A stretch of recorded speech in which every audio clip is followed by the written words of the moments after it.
পুৱাই মৰিয়নি সীমান্তত নগাৰ গুলীবৰ্ষণ গাভৰু গড়কোখত নগা দুৰ্বৃত্তৰ গুলীবৰ্ষণ আদিত্য গগৈ চাহ বাগিচাত এই ঘটনা অসম নাগালেণ্ড সীমান্তত আতংকময় পৰিৱেশ এই মুহূৰ্তত জনাইছো এটা গুৰুত্বপূৰ্ণ খবৰ পুৱাই মৰিয়নিৰ সীমান্তত নগাৰ গুলীবৰ্ষণ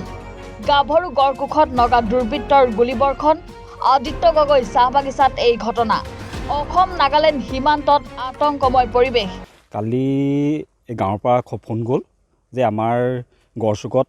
গুলি শব্দ শুনিছে ওপৰৰ পৰা কিন্তু ৰাতি আহিলোঁ একো নেদেখিলোঁ সেইকাৰণে আজি আহি পানি চাইছোঁহি কিজানি গুলি কাৰ্টুজ পৰি আছে নেকি এয়া বিচাৰি আছিলোঁহি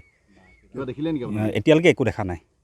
আৰু আপোনাৰ বাঁহৰ বাগানৰ দাঁতিতে বাঁহ এজোপা আছে তাত এখন চাং পাতি থোৱা আছে তিনিডালকৈ মানুহ বহিব পৰাকৈ